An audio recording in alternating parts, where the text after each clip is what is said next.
బొర్రా గుహలను బోడో దేవుడి పెద్ద దేవుడి నివాసంగా నమ్ముతుంటారు. వివిధ రూపాల్లో ఉన్న స్టాలగమైట్స్, అదేవిధంగా స్టాలకైట్స్లను శివ పార్వతి, అదేవిధంగా తల్లి బిడ్డ, మానవ మెదడు, మొసలి, పులి ఆవు వంటి పేర్లతో పిలుస్తూ వీరు పూజించుకుంటారు. ఈ గుహలకు గోస్తానది తొలిచిన 4 ద్వారాలు ఉన్నాయి. అయితే బొర్రా 1 అని వ్యవహరించబడే ద్వారం ప్రస్తుతం ఉపయోగంలో ఉంది. ఇక్కడ నుంచి లోపలికి 1 కిలోమీటర్ వరకు వెళ్ళి గోస్తాని నది చేరవచ్చు. అయితే ప్రస్తుతం గోస్తాని నది వరకు వెళ్ళడానికి అనుమతించడం లేదు. 1990వ దశకంలో రాష్ట్ర పర్యాటక అభివృద్ధి సంస్థ ఈ బొర్రా గుహలను స్వాధీనం చేసుకుంది.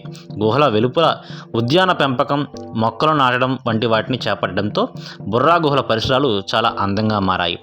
గుహల లోపల ఆధునీకరణ, దీపాలంకరణ చేయడం, అదేవిధంగా వివిధ లైట్స్ను, డిస్కో లైట్స్ పెట్టి ఎంతో చక్కగా అమర్చారు.